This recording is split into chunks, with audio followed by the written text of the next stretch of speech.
Dipersembahkan oleh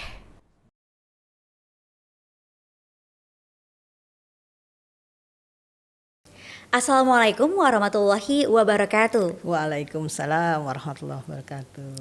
Pemirsa TVmu dimanapun Anda berada, senang sekali karena podcast TV Show bisa kembali menyapa Anda semuanya bersama saya Vini Auliani.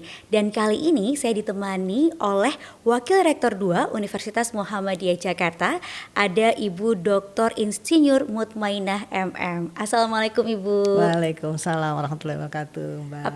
Apa kabar Ibu? Baik, alhamdulillah. Alhamdulillah. Terima kasih Bu. Ini hari ini podcast spesial, podcast TV Show ini spesial karena kita hari ini berkunjung ya Bu ya ke Universitas Muhammadiyah Jakarta. Terima kasih. Ya, senang sekali bisa langsung berkunjung ke Universitas Muhammadiyah Jakarta yang merupakan universitas atau perguruan tinggi Muhammadiyah tertua ya Bu ya. Iya, senior ya. Senior di perguruan tinggi Muhammadiyah ini. Nah ini UMJ ini dalam perjalanannya ini terus berbenah diri untuk bisa meningkatkan dan juga mencetak SDM unggul ya Bu ya. Iya, Dan dalam proses untuk mencetak SDM unggul itu tentunya juga dengan salah satunya dengan menerapkan manajemen partisipatif ya Bu ya untuk meningkatkan kinerja organisasi. Nah, itu yang akan kita bahas pada kesempatan kali ini. Nah, Bu Mutmainah mungkin bisa dijelaskan dulu nih Bu untuk bisa meningkatkan kinerja organisasi melalui manajemen partisipatif ini. Mungkin bisa dijelaskan juga terlebih dahulu apa sih pentingnya pengelolaan SDM itu Bu? Ya, baik. Mungkin kita akan lihat dulu ya fungsi dari MSDM itu sendiri ya. Sumber daya manusia itu adalah satu sumber daya di organisasi yang sangat penting. Dia sangat menentukan atau sangat strategik menentukan keberhasilan dari organisasi. Jadi mungkin sumber daya ini yang perlu terus kita kita perbarui, kita gali dan kita tingkatkan kemampuannya agar memberikan kontribusi yang besar terhadap organisasi. Jadi memang pengelolaan sumber daya ini yang perlu kita perhatikan agar tepat sumber daya yang kita gunakan ini untuk kepentingan organisasi gitu. Baik ya, jadi pentingnya pengelolaan itu agar bisa nanti tujuan organisasi itu tercapai ya Bu ya. Betul. Ya. Setiap organisasi pasti punya visi, misi dan tujuan dan bagaimana sumber daya ini kita buat semua menuju ke satu tujuan yaitu visi misi dari organisasi. Nah ini perlu sekali untuk kalau kita sebut dalam manajemen itu kinerja dari organisasi. Kinerja organisasi ini akan berhasil bila seluruh sumber daya yang ada di organisasi ini ikut terlibat dan berperan di dalam organisasi. Gitu. Jadi sebenarnya sejauh mana sih Bu untuk pengelolaan SDM ini mempengaruhi kinerja organisasi gitu? Sangat penting ya karena sumber daya manusia ini tidak bisa kita samakan dengan sumber daya yang lain gitu. Sumber daya manusia ini kalau sekarang ini adalah karena sumber daya ini unik ya, dia punya emosional, dia punya psikologis sehingga bagaimana kalau sekarang kita sebut dari human capital ya, kita mengelola SDM itu bukan hanya secara fisik tapi juga secara emosional dan intelektualnya gitu. Bagaimana sumber daya ini bisa kita kerahkan supaya mereka ikut di dalam organisasi adalah bagaimana kepemimpinan atau gaya manajemen yang kita akan lakukan di dalam organisasi ini sehingga semua di dalam organisasi ini ikut terlibat kepada keberhasilan atau tujuan dari organisasi begitu. Baik. Jadi itu memang sangat penting sekali. Nah, kaitannya dengan manajemen partisipatif ini untuk meningkatkan kinerja organisasi. Sebenarnya manajemen partisipatif itu seperti apa sih, Bu? Kita ke manajemen partisipatif ya. Manajemen partisipatif adalah pendekatan manajemen kepada partisipasi seluruh anggota organisasi. Jadi di sini adalah pendekatan di mana manajemen itu pengelola pimpinan itu melibatkan seluruh unsur organisasi untuk tadi ya saya katakan mencapai organisasi. Kemudian untuk menentukan sasaran organisasi. Jadi semua unit kerja yang dalam organisasi ini ikut berpartisipasi dalam proses pengambilan keputusan. Jadi masing-masing unit kerja mengetahui permasalahan yang ada di unit kerja. Kemudian masing-masing melakukan evaluasi di unit kerja dan masing-masing melakukan pemecahan masalah di unit kerja. Memang ada perbedaan yaitu pola pikir ya, maksudnya pola budaya, orientasi budaya yang akan berubah dari manajemen. Kalau dari pimpinan puncak biasanya kita merintah begitu ya. Tapi ini tidak gitu.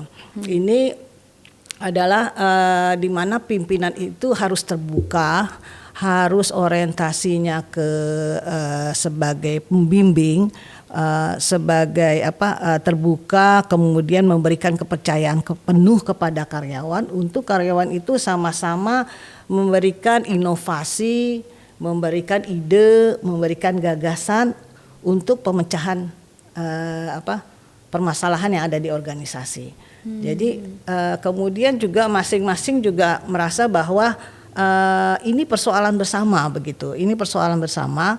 Organisasi ini tidak akan tujuan dari organisasi ini tidak akan tercapai kalau itu adalah tanggung jawab dari pimpinan puncak begitu. Tapi semua tujuan permasalahan yang ada di organisasi ini dan tujuan yang ingin kita capai itu adalah tanggung jawab dari seluruh yang ada di dalam organisasi ini. Jadi kesadaran pendekatan gaya manajemen ini perlu kita lakukan walaupun mungkin pendekatannya harus bertahap gitu ya. Tidak bisa serta-merta seperti itu dan pendekatan ini juga orientasinya ke arah bagaimana karyawan itu berpartisipasi secara aktif dalam organisasi gitu. Baik. Ya. Jadi bagaimana karyawan itu bisa berpartisipasi aktif dalam organisasi ya, dalam juga untuk penentuan keputusan seperti itu. Proses pengambilan keputusan ini. Nah ini kan biasanya yang sulit ini kan untuk bisa menggerakkan tim atau karyawan itu untuk bisa tanpa istilahnya diinstruksikan detail atau disuruh diingat-ingatkan berulang kali gitu agar mereka tuh bisa benar-benar memahami visi dan misi perusahaan ataupun juga universitas. Nah ini gimana Bu? Apakah ada ciri-ciri atau nilai-nilai yang diterapkan dalam manajemen partisipatif ini agar karyawan tuh dengan sendirinya tuh mau bergerak gitu Bu tanpa kita instruksikan terus-menerus gitu. Jadi bisa roda organisasinya itu bisa berjalan dan tujuannya itu bisa tercapai gitu. Itu gimana Bu? Memang untuk manajemen partisipasi ini kan perlu partisipasi dari seluruh anggota. Nah partisipasi ini pasti kita larinya ke perilaku ya. Perilaku dari perilaku dari masing-masing karyawan yang ada di dalam organisasi tersebut. Nah, perilaku ini timbul karena adanya motivasi gitu. Jadi adanya motivasi dan motivasi ini tidak serta-merta timbul. Kalau kita kerja biasanya motivasi itu ada yang pasif, ada yang aktif macam-macam ya. Orientasi bekerja. Jadi ada yang motivasinya itu karena misalkan uang begitu kan, pasif ya. Jadi saya bekerja, selesai bekerja dapat gaji sudah gitu. Tapi di sini kita inginkan bahwa bekerja itu bukan hanya sekedar seperti itu. Jadi motivasinya bekerja itu kita ingin aktif bagaimana mereka meningkatkan daya juang, kerja maksimal begitu ya, supaya memajukan organisasi dan menimbulkan, kita berharap dengan dengan manajemen partisipatif ini timbul rasa bahwa karyawan itu dihargai, dimanusiakan begitu ya. Dimanusiakan bahwa mereka ada artinya di organisasi ini gitu. Mereka ada artinya di organisasi ini. Mereka bahwa ide-ide gagasan mereka ini ikut diperhitungkan gitu. Walaupun nanti dalam tahap-tahap pelaksanaannya bahwa perlu pemahaman yang jelas, perlu indikator kinerja yang jelas dulu begitu ya. Tapi mereka perlu dipahami juga bahwa yang diinginkan organisasi ini adalah partisipasi aktif gitu ya, partisipasi aktif di dalam organisasi supaya partisipasi aktif itu memang memberikan benar-benar kontribusi.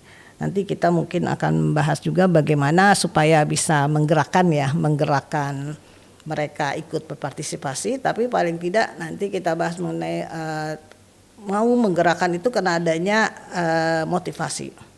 Dan motivasi inilah yang harus bagaimana mereka masuk ke dalam, kita satukan, kita samakan. Walaupun pada awalnya mungkin motivasi pertama pasti orang bekerja itu uang. Karena iya. Nah materi itu ya, karena uang. nanti kita akan samakan bahwa setelah masuk ke dalam organisasi bahwa satu hal yang harus ada yaitu bahwa motivasi adalah memang untuk kepentingan bersama, kepentingan organisasi gitu. Jadi bukan hanya satu motif, mungkin masuknya motifnya bisa berbeda-beda ya, macam-macam ya. Tapi dalam begitu masuk kita inginkan satu motivasi, yaitu bagaimana meningkatkan kinerja organisasi sehingga mereka ingin menjadi bisa memberikan kontribusi terbaik lah buat perusahaan. Baik. Jadi salah satu poinnya adalah bagaimana karyawan ini juga merasa dihargai ya Bu ya. Tidak, walaupun memang tujuan utamanya adalah untuk mencari nafkah, mencari untuk penghidupan diri sendiri dari masing-masing karyawan itu, tapi ada benang merahnya itu adalah bagaimana karyawan dihargai sehingga tercipta mungkin juga suasana kekeluargaan ya Bu ya. Sehingga tidak hanya bekerja, mereka ini bukan robot gitu yang misalnya diforsir terus, tapi juga ada sisi kemanusiaan di dalamnya. Gitu ya. Baik, Bu Mutmainah, kita akan lanjutkan kembali, tapi kita jeda sejenak ya Bu ya. Dan juga pemirsa, jangan kemana-mana, tetap bersama kami di podcast TV Show. Kami akan kembali usai pesan-pesan berikut ini.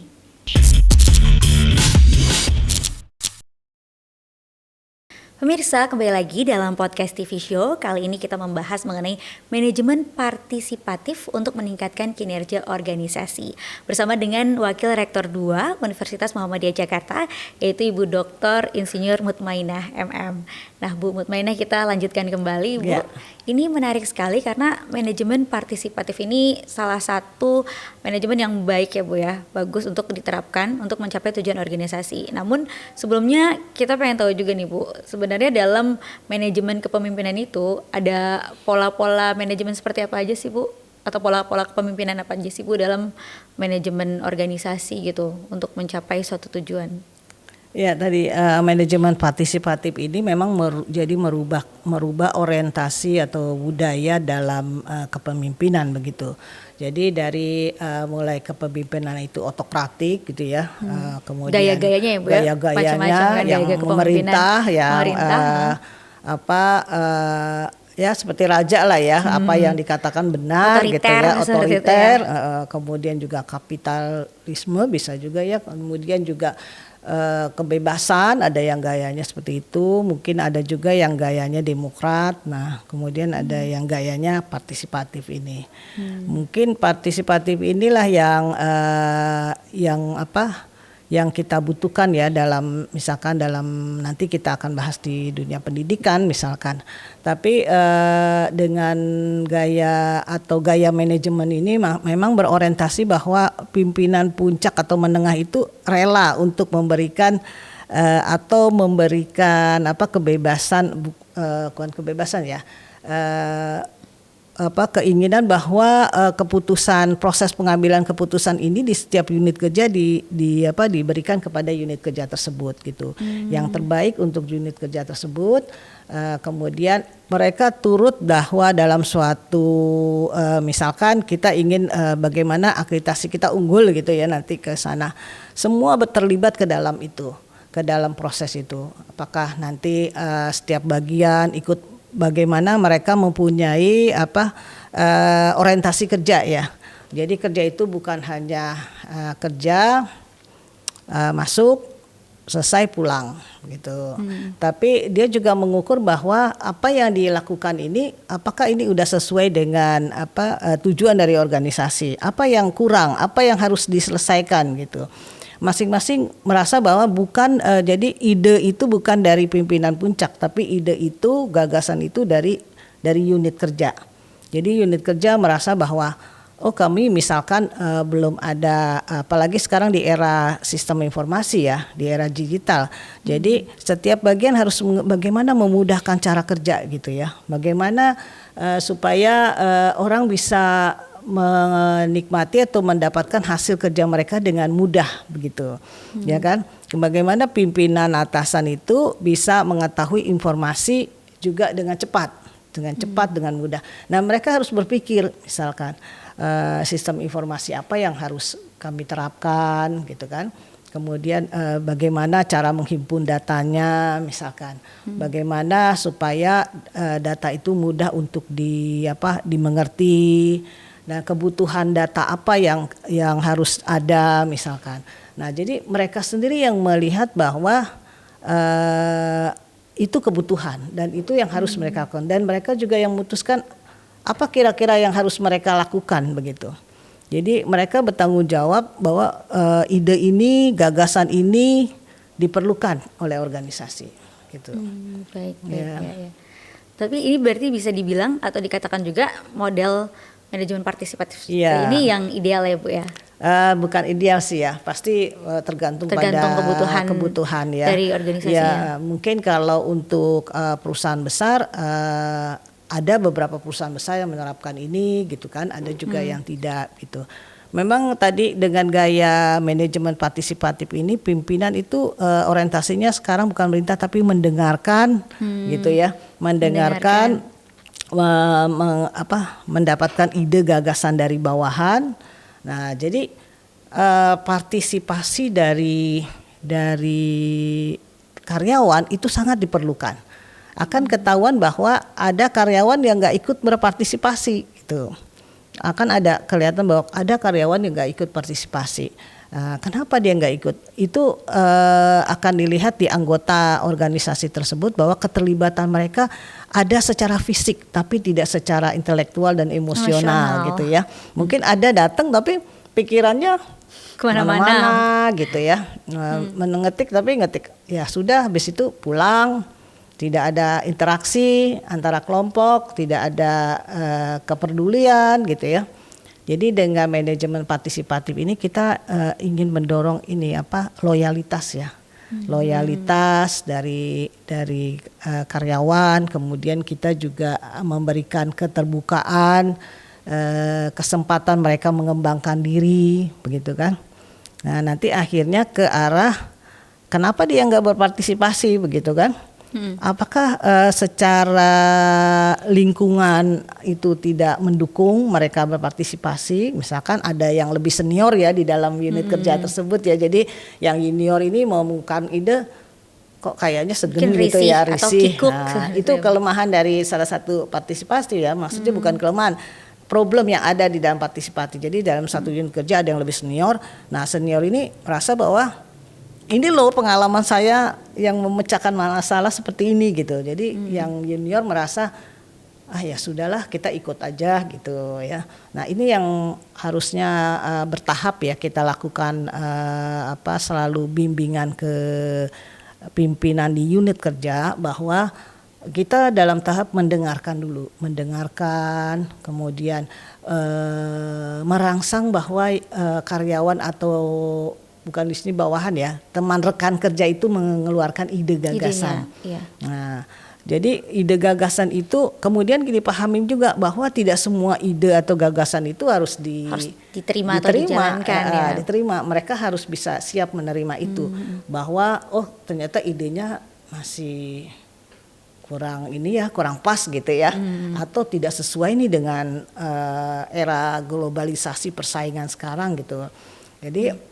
Jadi kita harus jelaskan itu. Jadi tahapan untuk melaksanakan manajemen partisipatif memang kita harus beri pengetahuan bahwa ide gagasan yang dikemukakan itu tidak selamanya harus diterima. Gitu. Bisa saja unit kerja itu mengeluarkan ide, kemudian kepimpinan puncak melontarkan bahwa ini ada masalah, sudah kami ide perbaikannya seperti ini, gagasannya seperti ini, tapi pimpinan atas pun merasa bahwa ide itu masih kurang tepat gitu misalkan. Bisa terjadi ya, ide itu masih kurang tepat dengan situasi dan kondisi saat ini misalkan.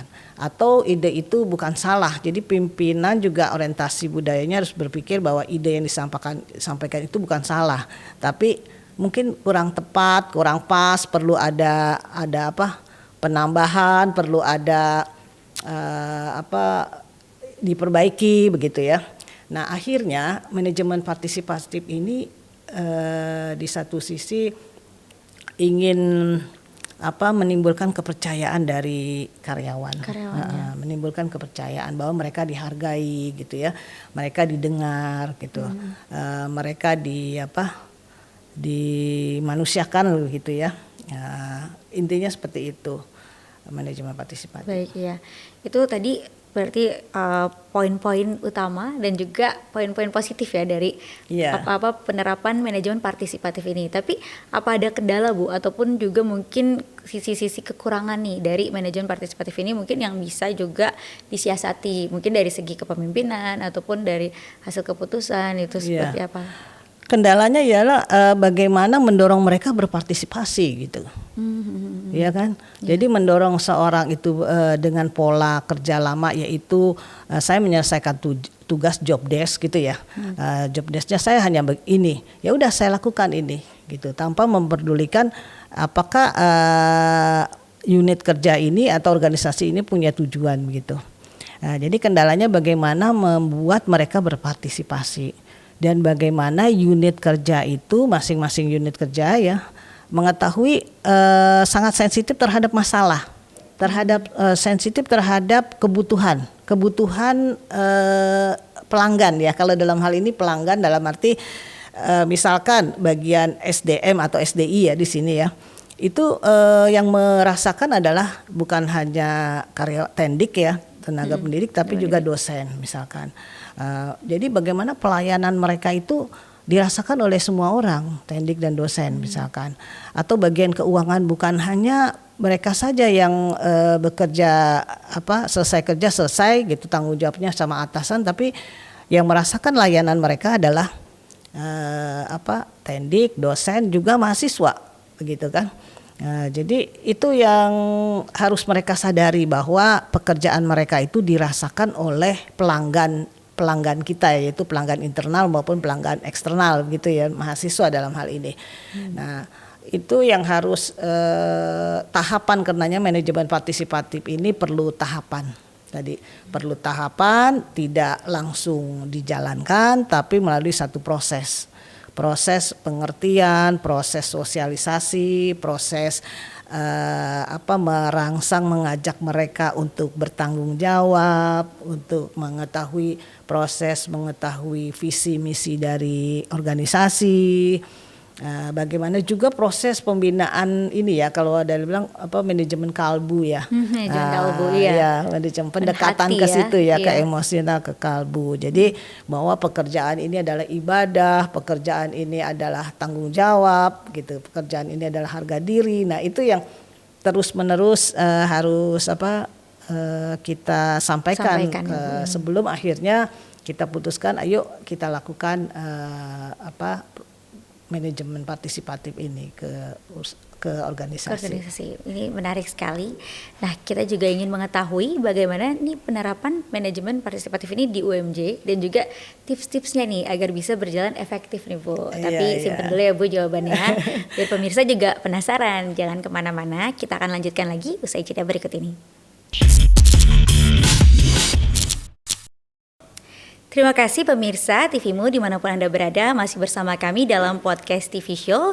Kita membahas mengenai manajemen partisipatif untuk mencapai dan juga meningkatkan kinerja organisasi. Nah, Bu Mutmainah, kita lanjutkan kembali. Ini tadi Bu sudah menjelaskan pentingnya manajemen partisipatif ya Bu ya, untuk meningkatkan kinerja organisasi. Dan kita juga pengen tahu nih bagaimana penerapannya di UMJ. Namun sebelum membahas itu, mungkin bisa dijelaskan juga nih Bu, kira-kira hal-hal apa sih yang harus dipersiapkan agar manajemen partisipatif ini bisa berjalan efektif gitu, dan semua elemen dari karyawan bisa ikut berpartisipasi secara aktif? Ya, manajemen partisipatif ini kan alat ya, bagaimana bisa tadi mendapatkan kinerja ya, tapi jaminan kesuksesan dari organisasi ini bukan merupakan jaminan gitu ya, kesuksesan organisasi. Biasanya kita perlu waktu persiapan tadi ya yang kita bicarakan bahwa tidak langsung atau tidak serta-merta ini bisa dilaksanakan. Jadi perlu adanya persiapan hal-hal yang tadi kita sampaikan bahwa manajemen partisipatif ini membutuhkan keterbukaan ya, kejujuran dan keinginan, kemauan yang keras dari seluruh elemen di organisasi ini untuk bisa berpartisipasi tadi. Jadi yang perlu kita perhatikan pertama adalah tujuan yang ditetapkan dengan jelas. Jadi kita harus menetapkan dulu visi, misi, tujuan, kemudian visi misi itu kan biasanya merupakan kata-kata yang agak sukar dimengerti juga ya, implementasi di lapangannya seperti apa begitu. Nah ini perlu kita terangkan bahwa visi misi misalkan di UMJ gitu ya, misal modern, terkemuka, Islami. Nah ini penerapannya seperti apa untuk mencapai apa gitu ya. Nah kita punya tujuan bersama dari visi misi tersebut misalkan, atau target yang kita tentukan di tahun ini adalah bagaimana universitas ini bisa mencapai akreditasi unggul gitu. Nah akreditasi unggul ini kalau di rektor ini harga mati katanya ya. Harga mati artinya kita harus mencapai itu semuanya. Setiap kegiatan pimpinan selalu menggaungkan itu bahwa 2024 kita harus mendapatkan akreditasi unggul misal. Dan ini harga mati istilahnya gitu. Dan semua aktivitas setiap ada kegiatan lain diutarakan itu, setiap ada digaungkan itu. Jadi semua elemen harus memikirkan bagaimana saya berkontribusi terhadap akreditasi tersebut supaya jadi unggul begitu. Nah berarti tujuannya pertama harus jelas, yaitu visi misi, kemudian target yang akan dicapai, jangka pendek, jangka panjang itu capai. Jadi kemudian yang kedua adalah komunikasi yang jelas. Jadi komunikasi tadi ya, komunikasi bahwa visi misi ini diterjemahkan di unit kerja itu seperti apa. Misalkan modern, Islami, oh ya kalau begitu kita harus berbasis sistem informasi, teknologi informasi misalkan. Kemudian semuanya harus serba digital misalkan sekarang ini. Nah kemudian semua informasi harus update, harus tepat. Nah mereka sama-sama memikirkan itu, sama-sama memikirkan bagaimana setiap bagian berkontribusi ya terhadap akreditasi maupun terhadap tercapainya visi misi yang modern, Islami misalkan. Nah kemudian Islami mungkin bisa saja diterjemahkan bagaimana tadi pola pelayanan kita kepada konsumen ya, dalam hal ini pelanggan kita begitu. Apakah mencerminkan jiwa-jiwa Islami atau dari tutur kata, dari sikap gitu, dari pola pikir misalkan. Nah, itu juga harus dituangkan di dalam pekerjaan gitu, dalam menerima pendapat, dari mendengarkan orang berpendapat misalkan, menghargai pendapat orang. Nah itu juga itu yang perlu kita beritahu ya ke Civitas Akademika supaya mereka masing-masing saling berpartisipasi. Kemudian komunikasi yang jelas, artinya dari pimpinan, dari masing-masing karyawan itu harus terbuka, harus jelas. Kemudian yang ketiga juga tadi memilih perwakilan ya, memilih perwakilan artinya tidak semua itu langsung mengutarakan isi pendapatnya ke pimpinan puncak misalkan, ya kan? Misalkan bagian SDI atau bagian biro umum ya, Sapras misalkan atau keuangan, semua yang ada situ mengungkapkan ide pendapatnya ke rektor misalkan, itu bukan seperti itu, perlu ada perwakilan. Siapa? Jadi ada jenjangnya juga ya Bu? Ya, tetap hierarki organisasi itu dipenuhi, tapi juga dari unit kerja itu sudah melakukan itu, menampung semuanya, semua ide, semua partisipasi, dan mereka menilai juga siapa anggota organisasi itu yang tidak aktif, gitu, tidak aktif. Dan akhirnya dari persiapan yang kedua adalah pelatihan. Jadi pertama memang kita rangsang dulu, coba ada permasalahan, mereka lakukan solusi ya. Coba ini saya banyak yang harus saya selesaikan gitu ya. Anda menyelesaikan urusan Anda sendiri gitu misalkan. Jadi diberi kepercayaan untuk menyelesaikan diri sendiri. Tapi ternyata misalkan begitu dilungkarkan ide, kok masih belum pas ya pemecahannya. Berarti perlu adanya persiapannya pelatihan untuk meningkatkan kinerja itu tadi dan juga kemampuan dari masing-masing karyawan ataupun anggota organisasi itu. Betul. Jadi pelatihan ya. Jadi pelatihan itu perlu kan, kenapa sih mereka nggak berpartisipasi begitu? Kenapa kok mereka nggak mengeluarkan ide, nggak mengeluarkan gagasan? Mungkin juga disitulah akhirnya peran dari pimpinan itu melihat bahwa perlunya bimbingan ya, pendekatan. Membangkitkan kenapa semangat ya, motivasinya juga. Nggak ikut berpartisipasi. Gitu. Kenapa kok kalau setiap rapat atau koordinasi Anda siap bos atau siap pak, baik pak, gitu saja ya, tidak pasif ya, partisipasinya pasif gitu, tapi tidak memberikan kontribusi begitu ke dalam pemikiran. Nah itu karena kita harus siapkan juga pelatihan pekerja. Mungkin mereka nggak pas di pekerjaan begitu, tidak adanya motivasi karena tidak adanya keinginan atau ketertarikan terhadap pekerjaan tersebut begitu. Betul.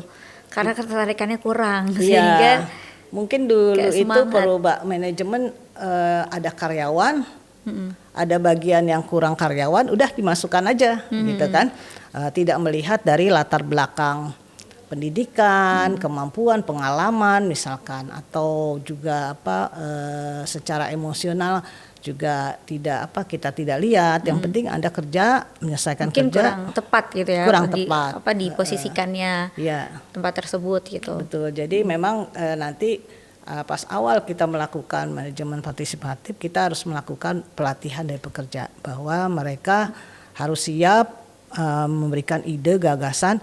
Nah, ide gagasan itu kan harus mereka lihat dari literatur mungkin ya, dari interaksi dengan hubungan dengan dunia luar, dengan interaksi kerjasama dengan bagian lain gitu. Jadi misalkan kalau di UMJ tadi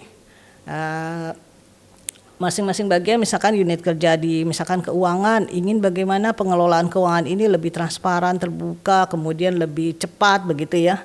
Nah mereka akhirnya bekerja sama misalkan dengan institusi atau pendidikan yang lain gitu ya. Ini penerapannya ya Bu ya? Iya, di UMJ penerapan langsung di UMJ ini. Jadi saya katakan mereka akhirnya melakukan itu. Mereka memanggil, mereka merasa kurang misalkan mengenai perpajakan, misalkan NPWP badan kita ya, perpajakan badan. Bagaimana perhitungan perpajakan untuk badan misalkan. Saya lihat memang mereka merasa bahwa itu masih sangat kurang. Gitu. Akhirnya mereka memanggil, mengeluarkan ide, kita harus memanggil beberapa ahli, beberapa praktisi untuk membantu memberikan penyuluhan atau pelatihan begitu. Akhirnya ide itu kita setujui, oke, siapa saja ya, kita jalankan. Kemudian kita perlu ini Bu,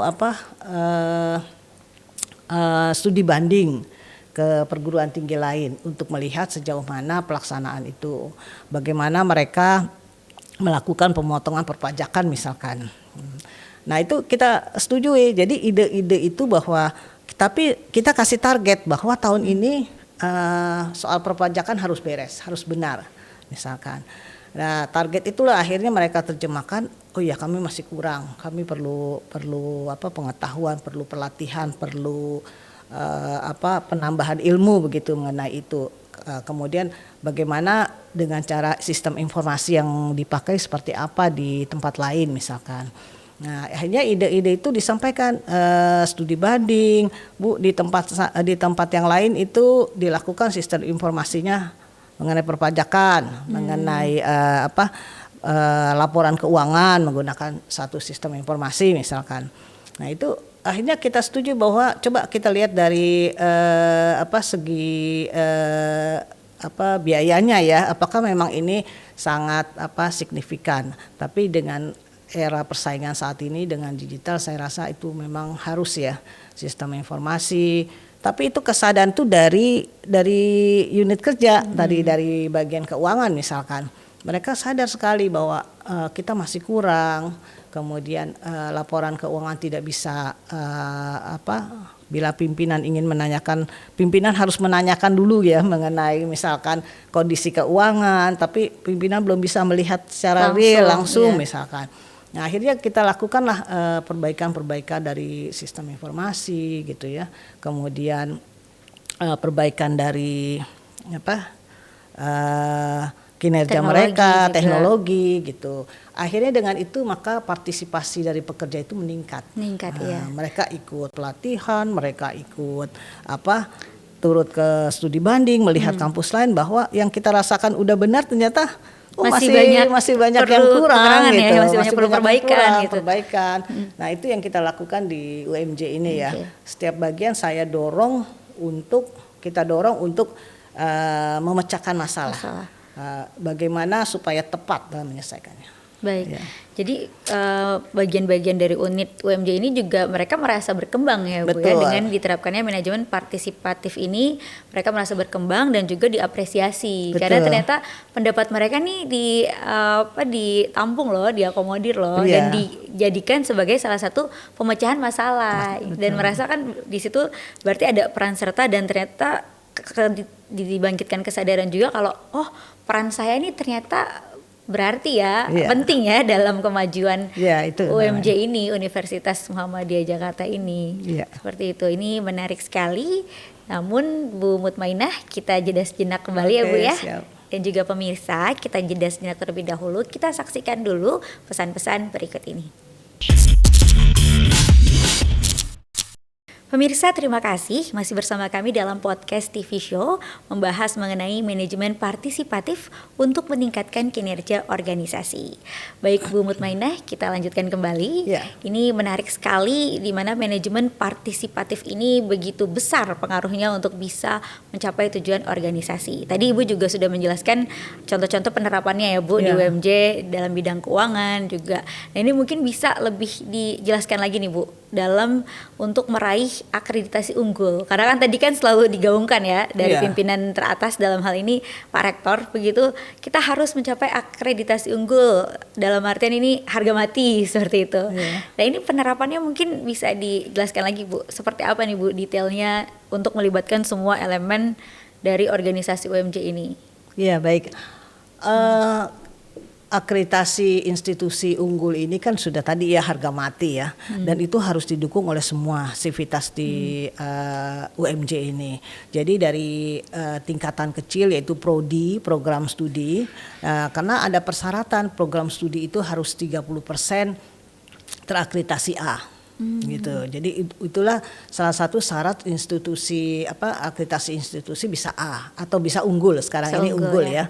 Unggul. Jadi untuk mencapai itu maka kita arahkan bahwa semua program studi harus berpartisipasi ke dalam untuk mewujudkan A gitu, supaya institusi juga bisa unggul gitu. Mereka harus unggul dari yang A, kita dorong untuk menjadi unggul. Nah, jadi ini ada perbedaan nilai ya, kalau dapat A dengan unggul itu lebih tinggi unggul lebih gitu tinggi ya. Unggul di atasnya A ya Bu ya. Di atas nilainya itu. Nah, kemudian bagaimana mereka menyiapkan akreditasi itu kita dorong, kita dukung begitu ya.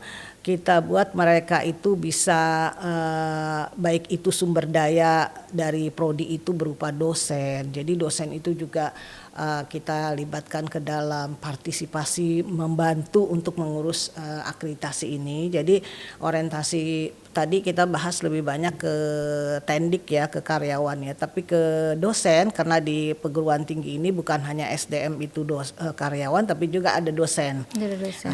Nah, dosen ini juga kita arahkan bahwa jangan hanya misalkan selesai mengajar pulang, bahwa tugas saya hanya mengajar, meneliti, pengmas dan pulang gitu. Tapi mereka juga harus ikut bertanggung jawab dari mengajarnya mereka, misalkan menyiapkan bahan ajar, menyiapkan RPS, menyiapkan segala suatu nilai tepat waktu. Nah, kemudian juga ikut berkontribusi, berpartisipasi juga dalam membimbing mahasiswa begitu, dalam dalam memberi penasehatan atau konseling ke mahasiswa. Nah, itu juga jadi peran mereka sampai ke arah sampai sejauh mana lulusan ini sudah digunakan oleh masyarakat. Data mengenai lulusan itu juga mereka harus tahu begitu. Nah, jadi itu yang mereka butuhkan, mereka harus bertanggung jawab. Tapi sebagai unit kerja yang mendukung proses akreditasi seperti misalkan bagian SDI, bagian Sapras, ini juga bertanggung jawab karena mereka nggak akan bisa bekerja kalau datanya itu tidak update gitu ya, tidak akurat misalkan. Nah, mereka akan mudah dalam bekerja, lebih efektif gitu ya kalau data yang dibuat atau disusun oleh bagian SDI itu update, akurat, misalkan, kemudian mudah diakses. Nah, ini jadi PR untuk SDI, bagian SDI begitu kan. Nah, jadi tadi bahwa ini sangat saling mempengaruhi. Kalau data di rektorat atau data di fakultas itu tidak update, tidak akurat, kemudian tidak ada sistem informasi yang bisa diakses misalkan, maka akreditasi di prodi pun tidak akan bisa mencapai unggul. Nah, kalau tidak unggul berarti sekali lagi institusi juga tidak bisa unggul begitu kan. Nah, jadi itu salah satu misalkan mengenai SDI. Jadi memang tadi dengan manajemen partisipatif ini kita dukung dari unit terendah gitu ya, dari Tendik, kemudian dari dosen, kemudian dari prodi, fakultas, semua harus sama-sama mendukungnya dengan apa? Memberikan kontribusi supaya prodinya bisa dapat A gitu kan. Kalau dia dapat A berarti dia udah memberikan kontribusi ke institusi, universitas. Bahwa dengan saya A ini ada artinya untuk universitas ini mencapai unggul gitu. Baik ya. Jadi dari elemen terbawah, tenaga pendidik, karyawan, dosen, prodi juga, dan mahasiswa, jadi juga dilibatkan ya untuk melahirkan karya-karya ilmiah yang baik, yang unggul gitu, hingga akhirnya nanti bisa semuanya ya Bu ya. Iya, kita mendukung juga peningkatan jenjang kepangkatan misalkan supaya dari dosen di kita ini 1 tahun ini sudah 4 ya guru besar, dan mudah-mudahan bisa bertambah terus di tahun ini, dan itu menjadi poin tersendiri sebagai jadi peningkatan kepangkatan dosen itu bukan untuk diri sendiri karena memang akan dapat tunjangan dosen ya, tapi juga buat institusi kepentingan institusi. Karena itu kan yang nggak bisa dipungkiri meningkatkan akreditasi itu tadi ya Bu ya, dengan adanya banyak kenaikan pangkat dosen dan juga guru besar. Betul. Gitu kan, tadi. Studi lanjut, mereka dari S2 jadi S3 misalkan. Semakin cepat dia menyelesaikan studi lanjut, maka nilai tambahnya semakin baik ke institusi. Baik Ibu, lalu ini kaitannya dengan Ibu Mutmaini ini sebagai Wakil Rektor 2 UMJ Bu ya. Ini selain menangani juga untuk pengelolaan SDM, ini apa saja Bu yang menjadi concern Ibu? Keuangan gitu ya, Sapras. Nah, sarana prasarana SDI ya itu bidang dari Wakil Rektor 2 ya. Nah, memang kami bertanggung jawab sekali terhadap kondisi di dalam institusi ya, dalam universitas ini, yaitu bagaimana membuat seluruh sivitas akademika ini nyaman begitu ya di dalam sini. Jadi sehat, lingkungan yang bersih, lingkungan yang nyaman misalkan. Kemudian juga terhadap mahasiswa ya. Mahasiswa akan merasa nyaman karena sebagian waktu mereka atau bukan hanya mahasiswa ya, karyawan, dosen juga sebagian waktu mereka itu mungkin dihabiskan di tempat ini gitu, di kampus gitu kan. Bagaimana kita membuat kampus ini aman, sehat, nyaman begitu ya untuk mereka. Jadi ini salah satu promosi kami, yaitu dengan misalkan kita ada Green Park, mereka bisa beraktivitas, ada sarana prasarana, jadi ada lapangan bola yang mungkin mereka bisa mengeluarkan bakat-bakat mereka gitu kan di lapangan bola, kemudian ada lapangan bulu tangkis di sini, lapangan basket. Kita juga ada komunitas-komunitas mahasiswa tersebut ya. Kemudian juga ada Green Park yang biasanya berupa pegelaran seni ya. Mereka melakukan pegelaran seni di sana gitu. Kemudian ada juga beberapa gym ya, tempat olahraga, fasilitas olahraga ya, karena kita ada pendidikan pendidikan olahraga ya. Jadi fasilitas itu harus kita penuhi gitu. Tingkatkan ya Bu ya. Kemudian juga wifi gitu ya. Keadaan internet yang memang harus kuat, yang buat mereka nyaman untuk mengambil literatur, nyaman untuk belajar, dan karena kita kan kemudian juga ada fasilitas yang lain yaitu berupa sistem informasi juga merupakan tanggung jawab saya juga gitu ya. Kita ada namanya pusat data dan informasi di sini, dan mereka harus memberikan informasi sehingga mahasiswa ini nyaman gitu ya dalam arti kuliah, baik itu kuliah online maupun pembayaran uang kuliah misalkan. Pembayaran uang kuliah kita lakukan secara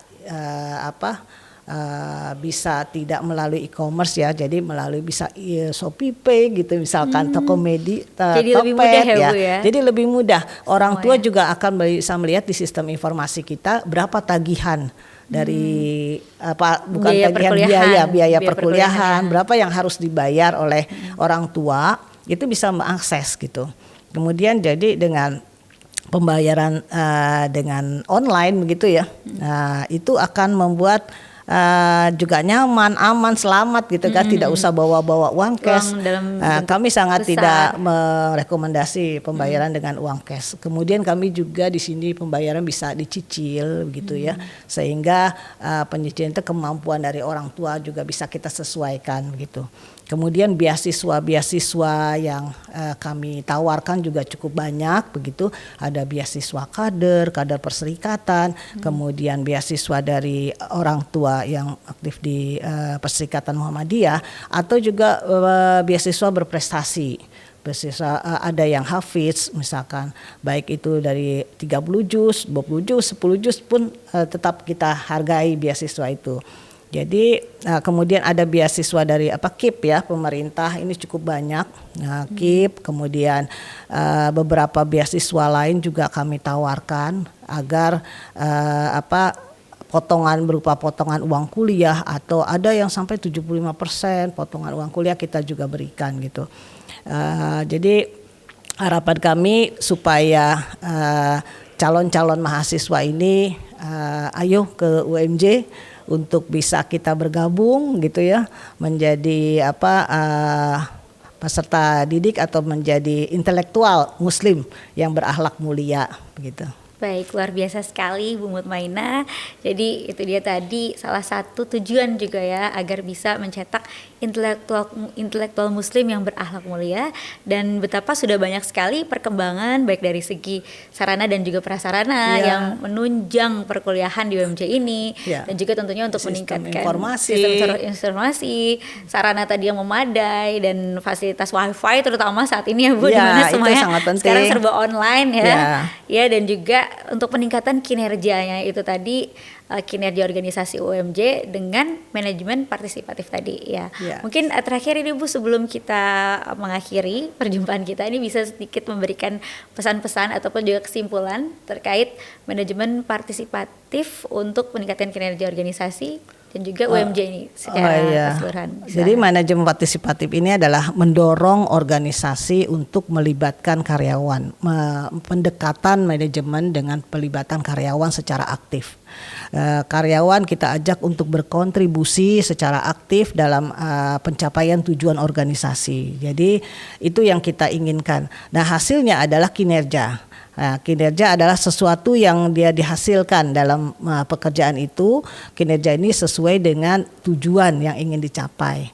Jadi pada intinya dari kinerja adalah motivasi peran serta mereka, loyalitas akan timbul.